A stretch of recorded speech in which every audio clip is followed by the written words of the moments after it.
ஆண்டவரும் இரட்சகருமாகிய இயேசு கிறிஸ்துவின் நாமத்தில் வாழ்த்துக்கள். இந்த நாளிலும் அப்போஸ்தல நடபடிகள் 21வது அதிகாரத்தை நாம் தியானிக்கலாம். ஓர் அடி மட்டும் காட்டுகிற ஒரு ஆண்டவருடைய வழிநடத்துதலை இந்த பகுதியிலே நாம் பார்க்க முடியும். நாங்கள் அவர்களை விட்டு பிரிந்து துறை பெயர்ந்த பின்பு நேரே ஓடி கோஸ் தீவையும் மறுநாளில் ரோது தீவையும் சேர்ந்து அவ்விடம் விட்டு பத்தாரா பட்டணத்துக்கு வந்து அங்கே பெனிக்கே தேசத்துக்கு போகிற ஒரு கப்பலை கண்டு அதிலே ஏறி போனோம். பெனிக்கே தேசத்தில் தான் நாம் படித்திருக்கிறபடி தீரு சீதோன் என்கிற பட்டணங்கள் இருக்கிறது. அது பெனிக்கியா நாடை சேர்ந்தவைகள். கடலினுடைய ராணி என்று அழைக்கப்படுகிற அளவிற்கு வாணிபத்தில் பெயர் பெற்ற தீரு என்கிற தாய் பட்டணம், சீதோன் என்கிற மகள் பட்டணம் என்று சொல்லியெல்லாம் நாம் தீர்க்க தரிசன புத்தகங்களிலே நாம் கற்றிருக்கிறோம். அப்படிப்பட்ட அந்த இடத்திற்கு நாங்கள் போனோம் என்று அவர் சொல்லுகிறார். சீப்புரு தீவை கண்டு அதை இடதுபுறமாக விட்டு சீரியா நாட்டிற்கு ஓடி அங்கே தீரு பட்டணத்துறையில் இறங்கினோம். சீரியா நாடு என்று அவர் பெனிக்கியா நாடை குறிப்பிடுகிறார் லூக்கா. அங்கே கப்பலில் சரக்குகளை இறக்க வேண்டியதாக இருந்தது. அவ்விடத்தில் உள்ள சீஷரை கண்டுபிடித்து அங்கே 7 நாள் தங்கினோம். அவர்கள் பவுலை நோக்கி நீர் எருசலேமுக்கு போக வேண்டாம் என்று ஆவியின் ஏவுதலினாலே சொன்னார்கள். இன்றைக்கு ஆண்டவர் ஒரு மனிதனை அழைத்தார் என்று சொன்னால் அவனுடைய வாழ்வின் முடிவு பரியந்தமும் அவர் நடத்துகிற பாதைகள் முழுவதையும், அதாவது முழு ப்ளூ பிரிண்டையும் அவனுக்கு கொடுப்பதில்லை. ஒவ்வொரு நாளும் ஒரு அடி மட்டும் காட்டி நடத்துகிற தேவனாக அவர் இருக்கிறார். கர்த்தருடைய வசனம் நம்முடைய கால்களுக்கு தீபமும் நம்முடைய பாதைக்கு அது வெளிச்சமுமாக இருக்கிறது. இப்போது அவர்கள் எல்லாரும் ஆவியின் ஏவுதலினால் பவுலை பார்த்து சொல்கிறாங்க, நீங்கள் எருசலேமுக்கு போக வேண்டாம். ஏன்னா அங்கே கட்டுகள் இருக்குது, காவல்கள் இருக்குதுன்னு தெரிஞ்ச உடனே அவர்களாகவே ஒரு தீர்மானம் எடுத்துட்டு தங்களுடைய அன்பின் நிமித்தமாக நீங்கள் அங்கே போகாதுங்க, உங்களுக்கு ஆபத்து இருக்குதுன்னு சொல்கிறாங்க. ஆவியானவர் தடுக்கிறார் என்று சொல்லவில்லை. அந்த நாட்கள் நிறைவேறின பின்பு நாங்கள் புறப்பட்டு போகையில் அவர்கள் எல்லாரும் மனைவிகளோடும் பிள்ளைகளோடும் கூட பட்டணத்துக்கு புறமே எங்களை வழி அனுப்பிவிட்டு விடும்படியாக வந்தாங்க. அப்பொழுது கடற்கரையில் நாங்கள் முழங்கால் படியிட்டு ஜெபம் பண்ணினோம். ஒருவரிடத்தில் ஒருவர் உத்தரவு பெற்றுக்கொண்ட பின்பு நாங்கள் கப்பல் ஏறினோம். அவர்கள் தங்கள் வீடுகளுக்கு திரும்பி போனார்கள் என்று பார்க்கிறோம். நாங்கள் கப்பல் யாத்திரையை முடித்து தீரு பட்டணத்தை விட்டு பித்தோலமாய் பட்டணத்துக்கு வந்து சகோதரரை வினவி அவர்களிடத்தில் ஒரு நாள் தங்கினோம் என்று சொல்லப்படுகிறதை பார்க்கிறோம். அங்கே பித்தோலமாய் என்கிற பட்டணத்தில் ஒரு நாள் தங்குகிறார்கள். இதனுடைய பெயர் அக்கோ, முன்னாள் பெயர். கிரேக்கர்கள் இப்பகுதியை ஆட்சி செய்தார்கள். இங்கு ஆட்சி செய்த தாலமி அவருடைய பெயரால் தான் இந்த பித்தோலமா என்று சொல்லி அது அழைக்கப்படுகிறது. கிமு 65 இது ரோமர்களுடைய ஆட்சியின் கீழாக வந்ததை பார்க்கிறோம். அங்கிருந்து அவர்கள் 8ஆம் வசனத்தில் பார்க்கும் பொழுது நாங்கள் புறப்பட்டு செசரியா பட்டணத்துக்கு வந்து 7 பேரில் ஒருவனாகிய பிலிப் என்பவன், அதாவது இயேசு கிறிஸ்துவனுடைய சீடனும் ஒருவர் பிலிப் என்று இருந்தார். ஆகவே இந்த பந்தி விசாரிப்புக்காரர்களாக 7 பேர் ஆதி திருச்சபையில் ஏற்படுத்தப்பட்டார்களே, அவர்களில் ஒருவனாகிய பிலிப் என்பவன் சுவிசேஷகனாக இருந்தானே, அவனுடைய வீட்டில் நாங்கள் தங்கினோம். அவனுடைய வீட்டில் தீர்க்க தரிசனம் சொல்லுகிற கன்னியாஸ்திரியாகிய 4 குமாரத்திகள் அவனுக்கு இருந்தார்கள். நாங்கள் அநேக நாள் அங்கே தங்கியிருக்கையில் அகபு என்னும் பெயர் கொண்ட ஒரு தீர்க்கதரிசி யூதேயாவிலிருந்து வந்தான். அப்போஸ்தலர் 11வது அதிகாரம் 27, 28 பஞ்சம் வருமென்று சொன்ன அதே தீர்க்கதரிசி அப்படியே பஞ்சம் வந்த நிறைவேறின அந்த ஷார்ப்பாக தீர்க்க தரிசனம் சொல்லக்கூடிய ஒருவன் யூதேயாவிலிருந்து வந்தான்.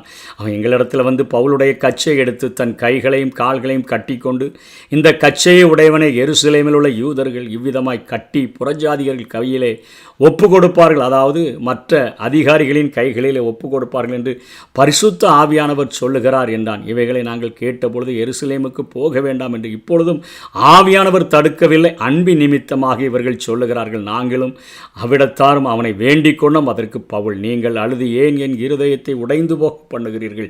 எருசலேமிலே நான் கர்த்தராகிய இயேசுவின் நாமத்திற்காக கட்டப்படுகிறதற்கு மாத்திரமல்ல, மரிப்பதற்கும் ஆயத்தமாயிருக்கிறேன். இன்றைக்கு நமக்கு ஆண்டவர் ஒவ்வொரு அடி மாத்திரம் காட்டினாலும் நம்முடைய இருதயத்திற்குள்ளாக ஒரு ஆழமான தீர்மானம் பவுல் அப்போஸ்தலன் எடுத்தது போல இருக்க வேண்டும் என்பதை இந்த பகுதியிலே பார்க்க முடியும். 21வது அதிகாரம் 13ஆம் வசனத்தில் சமாதானத்தின் சுவிசேஷ சுவிசேஷத்திற்குரிய ஆயத்தம் என்னும் பாதரட்சையை கால்களிலே தொடுத்து கொண்டிருந்த பவுல் எப்பொழுதும் ஆயத்தமுள்ள ஒரு போர் வீரனாக இருந்ததை நாம் பார்க்கிறோம். சிறையாக்கப்பட ஆயத்தமாயிருக்கிறேன் என்றவர் சுவிசேஷத்திற்காக சங்கிலிகளாலும் கட்டப்பட்டதை நாம் பார்க்கிறோம். எபேசியர் 6:19 சுவிசேஷத்திற்காக சங்கிலிகளினால் கட்டப்பட்டிருக்கிற ஸ்தானாபதியாகிய நான் என்று சொல்லுகிறார். ஊழியம் செய்ய ஆயத்தமாயிருக்கிறவன் என்று சொன்னவர். அதனால் அந்த ஊழியத்தை 2 கொரிந்தியர் 12:14 சொல்லப்பட்டபடி அதை போராடி அவர் செய்து முடிக்கிறதை பார்க்கிறோம். இதோ உங்களிடத்திற்கு வர 3ஆம் தரம் ஆயத்தமாயிருக்கிறேன், நான் உங்களுடையதே அல்ல, உங்களையே தேடுகிறேன் என்று சொன்னவர் இறுதி மூச்சு உள்ளவரை அதனையே செய்து முடித்ததை நாம் பார்க்கிறோம். இது முதல் நீதியின் கிரீடம் எனக்காக வைக்கப்பட்டிருக்கிறது. நீதியுள்ள நியாயாதிபதியாகிய கர்த்தர் அந்நாளிலே அதை எனக்கு தந்தருளுவார். ஆகவே மரிப்பதற்கும் நான் ஆயத்தமாயிருக்கிறேன். அவருடைய தீர்மானத்தில் அத்தனை உறுதியாக இருக்கிறார். நாளைக்கு என்ன நடக்கும்னு தெரியாது, ஆனால் ஆவியிலே கட்டுண்ட ஒரு வாழ்க்கையை நான் வாழ்ந்து கொண்டிருக்கிறேன் என்கிறதிலே அத்தனை அவர் உறுதியாக இருந்ததை குறித்து நாம் பார்க்கிறோம். ஏசாயா 28வது அதிகாரம் 10ஆம் வசனத்தில் ஆண்டவருடைய வழிநடத்துதலை குறித்து ஏசாயா என்ன சொல்லுகிறார்? ஏசாயா 28வது அதிகாரம் 10ஆம் வசனத்தில் அங்கே ஏசாயா தீர்க்கதரிசி சொல்லுகிற காரியம் கற்பனையின் மேலே கற்பனை என்று சொல்லுகிறார். அதே போல் பிரமாணத்தின் மேலே பிரமாணம் என்று சொல்லுகிற காரியங்களை குறித்து நாம் பார்க்கிறோம். கற்பனையின் மேலே கற்பனையும் பிரமாணத்தின் மேலே அங்கே பிரமாணமும் என்று அவர் சொல்லுகிற காரியங்கள் எதை குறிக்கிறது? இங்கே கொஞ்சம் அங்கே கொஞ்சம் என்கிறார்கள் என்று சொன்னால் முழுமையான ப்ளூ பிரிண்டை ஆண்டவர் தருகிறதில்லை. வழி நடத்துதல்ல, அங்கேயும் இங்கேயுமாக ஆண்டவர் கொஞ்சம் கொஞ்சமாக எடுத்து நம்மை நடத்துகிற ஒரு ஆண்டவர் என்கிறதை ஏசாயா குறிப்பிடுகிறதை பார்க்கிறோம். இன்னும் ஏசாயா 18:4 நான் அமர்ந்திருந்து பயிரின் மேல் காயும் காந்தியுள்ள வெயிலை போலவும் அறுப்பு காலத்து உஷ்ணத்தில் உண்டாகும் பனிமேகத்தை போலவும் என் வாசஸ்தலத்திலிருந்து கண்ணோக்குவேன் என்று கர்த்தர் என்னுடனே சொன்னார். நம்முடைய வாழ்க்கையில் அவர் அமர்ந்திருந்து பயிரின் மேல் காயும் காந்தியுள்ள ஒரு வெயிலை போல, அதாவது வளர்கிறதற்கு தேவையான ஒரு அதிக உஷ்ணம் இல்லாத ஆனால் கொஞ்சம் தேவைப்படுகிற உஷ்ணத்தை கொடுத்து அறுப்பு காலத்தில் உஷ்ணத்தினால் உண்டாகிற ஒரு பனி மேகத்தை போல இருந்து வாசஸ்தலத்தில் அவர் நம்மை கண்ணோக்குகிற ஒரு ஆண்டவராக இருக்கிறார்.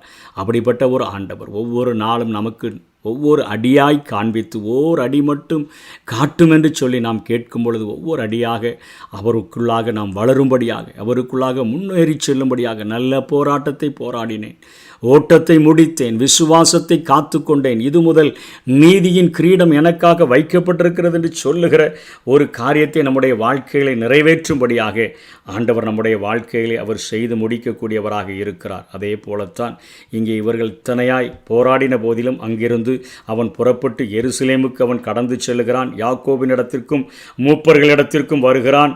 அங்கே யூதர்களுக்குள்ளே அநேகம் 1000 பேர் விசுவாசிகளாய் மாற்றப்பட்டிருக்கிறார்கள். ஆனால் அந்நிய தேசத்திலிருந்து வந்திருக்கிறவர்கள் உன்மேல குற்றம் சாட்டாதபடிக்கு நீனும் ஒரு சுத்திகரிப்பின் முறைமையை இங்கே 4 பேர் சவரகம் பண்ணிக்கொள்ளுகிற ஒரு சுத்திகரிப்பை நிறைவேற்றும்படியாக இருக்கிறார்கள். ஆகையால் பவுலே, நீயும் சுத்திகரிப்பை செய்து கொண்டு நான் நியாயப்பிரமாணத்துக்கு விரோதியானவன் அல்ல என்று காண்பித்து விட்டால் உனக்கு விரோதமாக கலகம் பண்ண மாட்டார்கள் என்று மற்றவர்கள் சொன்ன பொழுது, நான் எல்லாருக்கும் எல்லாமானேன் என்று சொல்லி ரட்சிக்கப்படுகிறதற்காக எல்லாருக்கும் எல்லாமானேன் என்று அர்ப்பணித்த பவுல் அப்படிப்பட்ட சவரகம் செய்கிற அந்த 4 பேரினுடைய செலவையும் ஏற்றுக்கொண்டு அவனும் சுத்திகரிப்பின் காரியங்களை செய்த பொழுது ஆசியாவிலிருந்து வந்த அநேக யூதர்கள் தூண்டிவிட்டபடியினாலே அங்கே ஒரு மிகப்பெரிய கலவரம் உண்டானதை இந்த அதிகாரத்தில் பார்க்கிறோம். அங்கே 1000 பேருக்கு அதிபதியாய் சேனாபதி இருக்கிறான், 100 பேருக்கு அதிபதியை 100க்கு அதிபதி என்று அழைத்தார்கள்.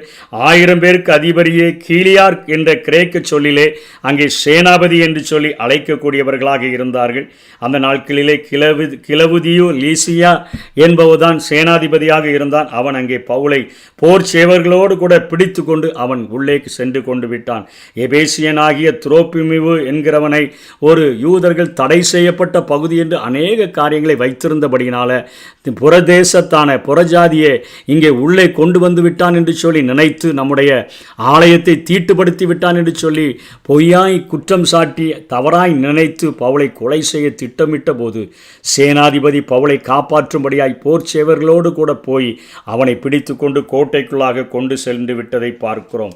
மிகுந்த கலவரம் உண்டானபடியினாலே அந்தோனியா கோட்டை என்று அழைக்கப்படுகிற தேவாலயத்திற்கு வடமேற்கே இருந்த அந்த கோட்டைக்குள்ளாக பவுலை போர் சேவகர்கள் தூக்கி கொண்டு உள்ளே சென்றதை பார்க்கிறோம். அப்படியாக சேனாதிபதி எருசலேமிலே பவுலை காப்பாற்றினதை பார்க்கிறோம். பட்டணங்கள் தோறும் கட்டுகளும் காவல்களும் வைக்கப்பட்டிருக்கிறது. ஒரு அடி மட்டும் காட்டி ஆண்டவர் என்னை நடத்தினாலும் நான் எல்லாவற்றிற்கும் ஆயத்தமாக இருக்கிறேன். நான் சுவிசேஷத்திற்காக கட்டப்படுகிறதற்கு மாத்திரமல்ல, மரிப்பதற்கும் ஆயத்தமாயிருக்கிறேன் என்று சொன்ன அந்த பவுலினுடைய தீர்மானத்தின்படி நாம் ஆழமான தீர்மானத்தை எடுத்து வாழும் பொழுது ஒவ்வொரு அடியாக காண்பித்து அவர் நம்மை பரிசுத்த பாதைக்கு நேராக வழிநடத்தி இம்மையில் மாத்திரமல்ல மறுமையில் நம்மை கொண்டு சேர்க்கிற வரையிலும் நம்மை வழிநடத்தி கரம் பிடித்து நம்மை கொண்டு செல்லுகிற ஒரு மிகப்பெரிய ஒரு தெய்வமாக அவர் இருப்பார். அவரை அண்டிக் கொள்வோம். கர்த்தர் தாமே நம்மை ஆசீர்வதிப்பாராக. ஆமென்.